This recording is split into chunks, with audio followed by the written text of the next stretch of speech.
नमस्कार दोस्तों, मैं नरेंद्र आप सभी साथियों का जीके क्लासेस में स्वागत करता हूं। आई होप आप लोग स्वस्थ होंगे, मस्त होंगे और आपकी तैयारी बहुत अच्छे तरीके से चल रही होगी। तो जो भी साथी यूपी बीएड एंट्रेंस एग्ज़ाम की तैयारी कर रहे हैं, जल्दी से आप लोग क्लास में जुड़ जाएं। आपके क्लास का समय हो चुका है, शाम 6 बज चुकी है और आपकी सामान्य हिंदी की क्लास जो है वो शुरू हो चुकी है। तो सभी लोग जल्दी से क्लास में जुड़ जाएं, क्लास को शेयर कर दें अपने सभी साथियों में। बहुत ही शानदार और बहुत ही धमाकेदार आज की इस क्लास होने वाली है। बहुत मज़ा आएगा आप सभी को। और आज हम लोग सामान्य हिंदी की एक नए चैप्टर की शुरुआत करेंगे जिसका नाम है प्रत्यय। आपको याद होगा इससे पहले की क्लास में हम लोगों ने उपसर्ग के बारे में बात किया था। उपसर्ग क्या होते हैं और किस प्रकार से आप उपसर्ग की पहचान कर सकते हैं, और काफ़ी सारे महत्वपूर्ण उपसर्गों के बारे में हमने बात किया था, उनसे निर्मित शब्दों के बारे में हमने बात किया था। ठीक है, तो अगर आपने पिछली क्लास को नहीं देखा है तो आप इस वीडियो के डिस्क्रिप्शन बॉक्स को चेक कीजिएगा। वहाँ पे आपको सभी क्लासों की प्लेलिस्ट का लिंक मिल जाएगा, वहाँ से जा कर के आप क्लासों को देख सकते हैं। ठीक है, तो जो भी साथी अभी तक चैनल को सब्सक्राइब नहीं किए हैं, सबसे पहले आप चैनल को सब्सक्राइब कर लीजिए, बेल आइकन को प्रेस कर दीजिए तथा ऑल पर क्लिक कर दीजिए, ताकि हर वीडियो का नोटिफिकेशन, हर क्लास का नोटिफिकेशन आपको सबसे पहले मिलता रहे। ठीक है, क्लास लाइक शेयर कर दीजिए, कमेंट बॉक्स में कमेंट करके ज़रूर बताइएगा क्लास आपको कैसा लगा।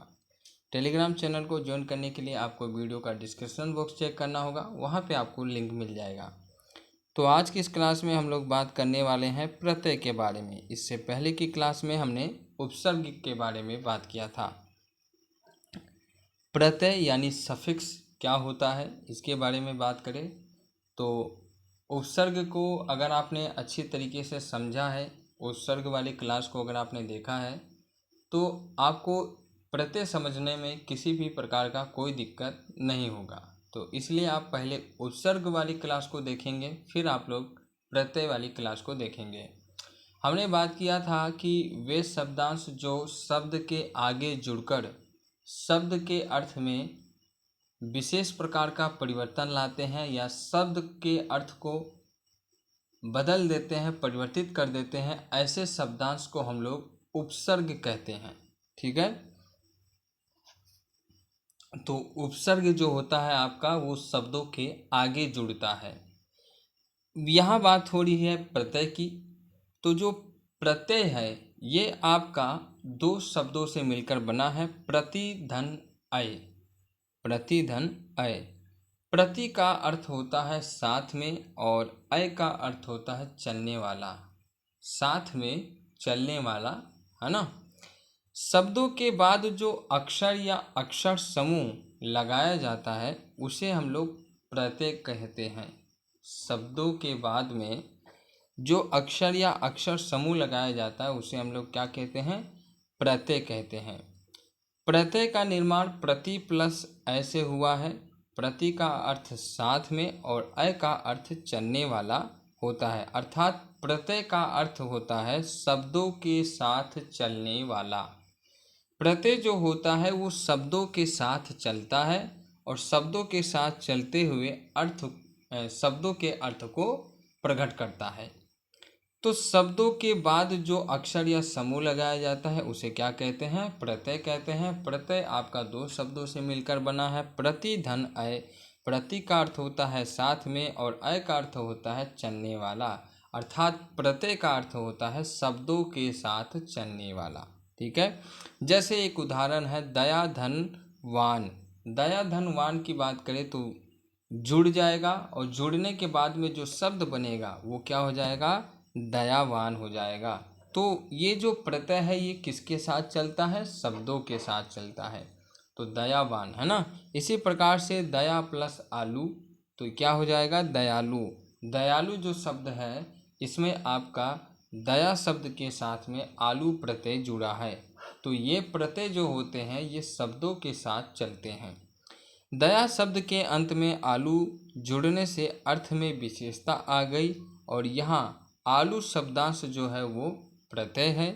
प्रत्ययों का अपना अर्थ कुछ भी नहीं होता है। जो प्रत्यय होते हैं इनका कोई अर्थ नहीं होता है, ये अर्थहीन होते हैं। उपसर्ग भी आपके क्या होते हैं, अर्थहीन होते हैं। उपसर्ग और प्रत्ययों का कोई अर्थ नहीं होता है, ठीक है। और ना ही इनका प्रयोग स्वतंत्र रूप से किया जाता है। उपसर्ग का प्रयोग आप स्वतंत्र रूप से कर सकते हैं, लेकिन प्रत्यय का जो प्रयोग है वो स्वतंत्र रूप से आप नहीं कर सकते हैं। प्रत्यय जो है ये शब्दों के पीछे जुड़ता है और उपसर्ग जो है वो शब्दों के आगे जुड़ता है, ठीक है। आई बात समझ में? तो प्रत्यय जो है वो क्या है, शब्दों के साथ चलने वाला शब्दांश है, अर्थात प्रत्यय शब्दों के पीछे जुड़ता है। क्लियर? आशा करता हूँ आपको समझ में आ रहा होगा प्रत्यय क्या है, ठीक है। अब आगे बढ़ते हैं। अब बात करते हैं कि प्रत्यय के प्रकार कितने होते हैं, या प्रत्यय जो होता है वो कितने प्रकार का होता है। तो देखिए, प्रत्यय के दो भेद होते हैं। सामान्य हिंदी में अगर आप पढ़ेंगे तो आपको प्रत्यय के दो भेद बताया जाएगा। एक होता है आपका कृत प्रत्यय और दूसरा होता है आपका तद्धित प्रत्यय। सबसे पहले हम लोग बात करते हैं कृत प्रत्यय के बारे में। कृत प्रत्यय क्या होता है? तो देखिए, क्रिया या धातु के अंत में प्रयुक्त होने वाले प्रत्यय को क्या कहते हैं, कृत प्रत्यय कहते हैं। कृत प्रत्यय से ही आप समझ सकते हैं कि ऐसा प्रत्यय जो क्रिया या धातु के अंत में प्रयुक्त होता है ना। क्रिया या धातु के अंत में जुड़ने वाले ऐसे शब्द को क्या कहते हैं हम लोग, प्रत्यय कहते हैं। इनके संयोग से निर्मित क्रिया या धातु के नवीन रूप को कृदंत कहा जाता है ना। तो क्रिया या धातु के अंत में प्रयुक्त होने वाले प्रत्यय को क्या कहते हैं, कृत प्रत्यय कहते हैं। और इनके संयोग से जो निर्मित क्रिया या धातु के नवीन शब्द होते हैं या नवीन रूप जो होते हैं उनको हम लोग कृदंत कहते हैं, है ना। जैसे वाला एक कृत प्रत्यय है और इसमें अगर हम लोग हंसना क्रिया जोड़ दें तो क्या शब्द बनेगा, हंसने वाला। क्या शब्द बनेगा, हंसने वाला।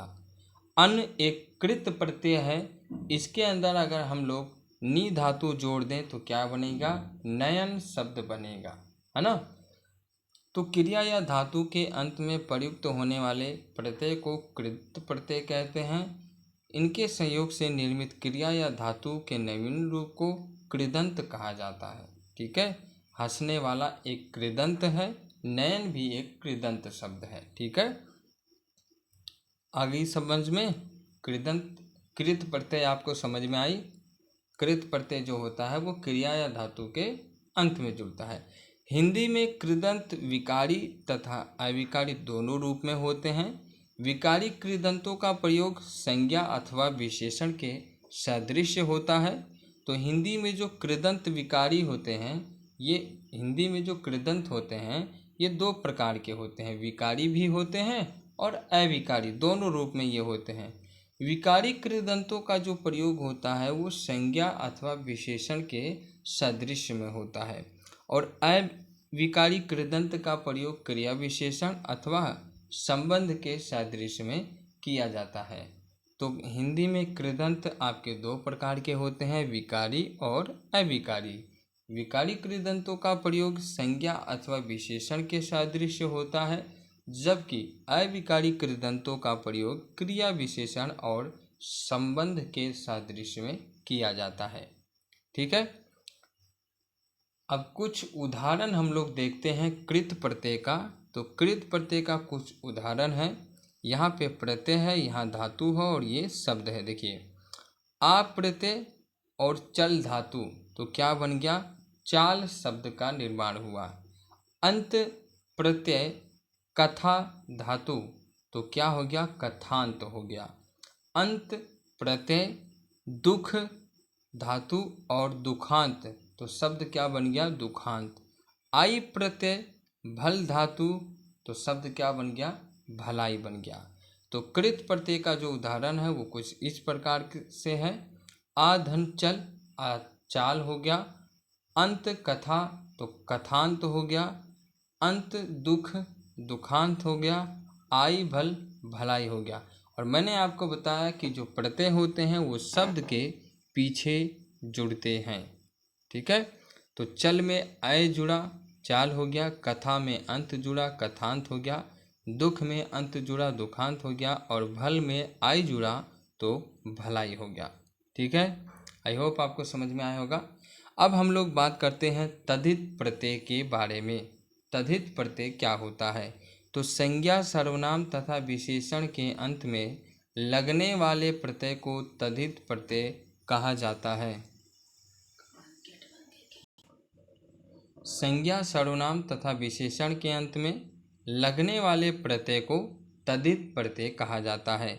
जैसे प्रत्यय, संज्ञा, सर्वनाम, विशेषण और शब्द की बात करें तो अय प्रत्यय शिव संज्ञा है और इसमें जब अय प्रत्यय लगेगा तो क्या बन जाएगा? सैव्यय, है ना, सैव्यय बन जाएगा। अक प्रत्यय शिक्षा में जुड़ेगा तो क्या बन जाएगा? शिक्षक बन जाएगा। इक प्रत्यय वर्ष में जुड़ेगा तो क्या बन जाएगा? वार्षिक बन जाएगा। आयन प्रत्यय रस में जुड़ेगा तो रसायन बनेगा। और इत प्रत्यय पुष्प में जुड़ेगा तो पुष्पित हो जाएगा। तो जो प्रत्यय होते हैं वो शब्दों के पीछे जुड़ते हैं और उपसर्ग जो होते हैं वो शब्दों के आगे जुड़ते हैं। तो तद्धित प्रत्यय क्या होता है कि संज्ञा, सर्वनाम तथा विशेषण के अंत में लगने वाले प्रत्यय को तद्धित प्रत्यय कहते हैं। संज्ञा, सर्वनाम और विशेषण के अंत में लगते हैं आपके, इसलिए इसको हम लोग तद्धित प्रत्यय कहते हैं। जैसे शिव, शिक्षा, वर्ष, रस, पुष्प, इनके पीछे जो लगता है उसे हम लोग तद्धित प्रत्यय कहते हैं। ठीक है, आइए कुछ और उदाहरण को देखते हैं। जैसे छत्र, छत्र में ईये प्रत्यय लगने से क्षत्रिय बन गया।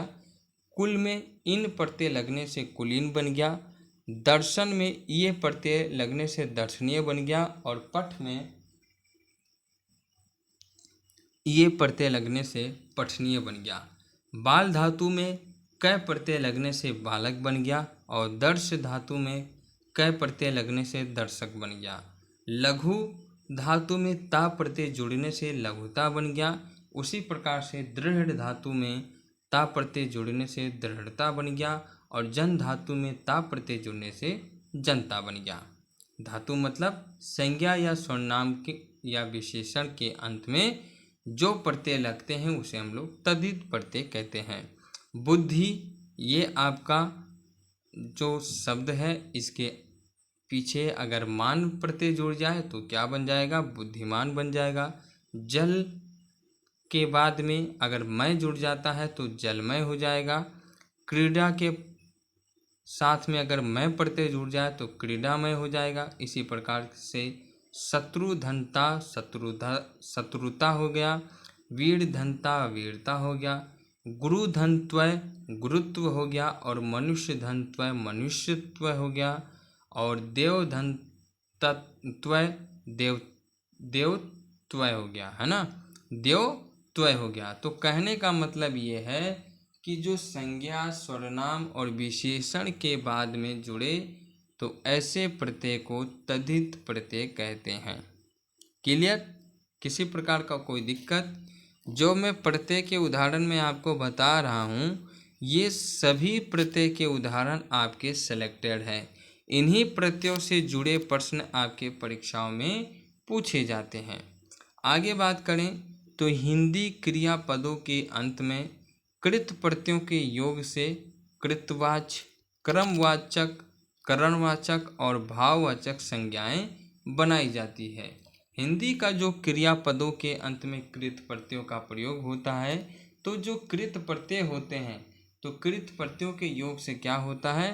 कृतवाचक बनता है, क्रमवाचक बनता है और कारणवाचक बनता है और भाववाचक संज्ञाओं का निर्माण होता है कृत प्रत्ययों से। संज्ञा के अंत में यदि आ, आना, आर, ई, इला, उआ, उ, एरा, एड्री, एल और ओ वाला, वी, वाह, वंत, हर, हरा, इला, आ, हा आदि तदि प्रत्यय लगा हो, आदि तदित प्रत्यय लगाकर विशेषण बनाए जाते हैं। अगर आप संज्ञा के अंत में संज्ञा के अंत में, अगर आप संज्ञा के अंत में आ, आना, आर, ई, इला, उ, आ, उ, एरा, एड्री, एल, ओ, वाला, वी, वा, वंत, हर, हरा, इला, हा, ये अगर आप तद्धित प्रत्यय लगा देंगे तो इनको लगाने के बाद में किस प्रकार का विशेषण का निर्माण हो जाएगा। किसका निर्माण होगा? विशेषण का निर्माण होगा। इन तद्धित प्रत्ययों का प्रयोग करने से विशेषण का निर्माण होता है। संज्ञा तथा विशेषण में आ, आई, अन, आयत, आवट, आहट जैसे तद्धित प्रत्ययों जोड़कर भाववाचक संज्ञाओं का निर्माण किया जाता है। अगर आपको भाववाचक संज्ञा का निर्माण करना है तो संज्ञा और विशेषण शब्द में आ, आई, अन, आयत, आवट, आहट ये तद्धित प्रत्ययों को जोड़ दीजिए और जैसे ही आप इन तद्धित प्रत्ययों को जोड़ेंगे तो आपको भाववाचक संज्ञाएं प्राप्त होगी। जैसे एक उदाहरण से समझ सकते हैं आप, अपना धनपन। अपना धनपन तो क्या मिला आपको? अपनापन। लंबा प्लस आई क्या मिला आपको? लंबाई। तो अपना धनपन अपनापन, लंबा धन आई लंबाई। तो संज्ञा तथा विशेषण में आ, आई, अन, आयत, आवट, आहट जैसे तद्धित प्रत्ययों का जोड़कर आप भाववाचक संज्ञा का निर्माण करते हैं। ठीक है, क्लियर है आपको? किसी प्रकार का कोई दिक्कत नहीं। तो ये थे कुछ महत्वपूर्ण बिंदु प्रत्ययों से संबंधित। अगर आप इन बिंदुओं को ध्यान से समझते हैं तो प्रत्यय में आपको किसी भी प्रकार का कोई दिक्कत नहीं आएगा। तो साथियों, मैं आशा करता हूँ कि आपको मेरे द्वारा बताए गए सभी बिंदुओं को आपने अच्छे से समझा होगा और जो प्रत्यय नाम का आपका चैप्टर है ये आपको पूरी तरह से समझ में आ गया होगा। ठीक है, और आई होप आप इससे संबंधित सभी प्रकार के प्रश्नों को आसानी से हल कर सकें। तो साथियों, आज की इस क्लास में बस इतना ही और आज की इस क्लास को यहीं समाप्त करते हैं। मिलते हैं नेक्स्ट क्लास में कुछ और महत्वपूर्ण चैप्टर के साथ में, कुछ और महत्वपूर्ण टॉपिक के साथ में। तब तक के लिए आप सभी साथियों का बहुत बहुत धन्यवाद।